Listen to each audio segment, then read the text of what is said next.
Day one of the trial for the man accused of killing Tara Grinstead now over. With possibly weeks of testimony still ahead, Ryan Duke is accused of killing the Ocilla beauty queen and teacher in October of 2005. Her case remained a mystery until Duke confessed in 2017. Both sides presented opening arguments today, with the state calling its first witnesses. Ashlyn Webb was in the courtroom throughout the day and breaks down the highlights from day one of the trial.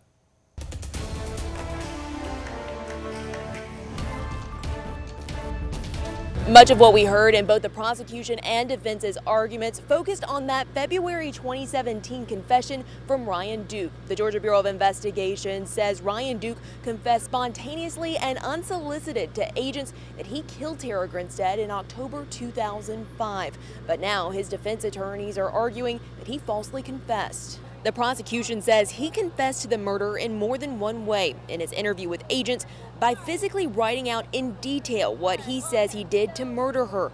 And he also had what the prosecution says is guilty knowledge. He told agents details that only the person responsible for Tara Grinstead's death would know. He confesses with his writings. He confesses with his actions by walking them out there and showing them the location. He confesses with his knowledge.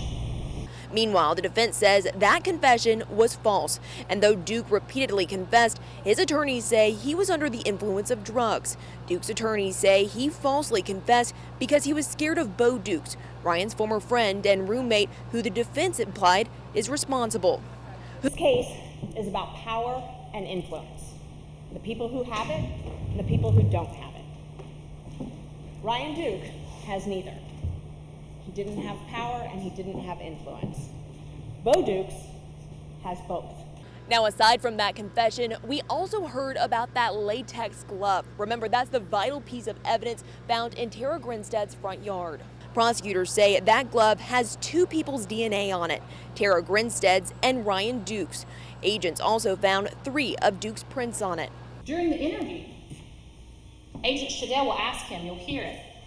Now, the DNA on the glove, is that going to be yours? And he says yes. But the defense argued there's no other forensic evidence that Duke was in Grinstead's home. You're not going to hear any evidence that Ryan had his blood, semen, saliva, skin cells, prints, anything in that house.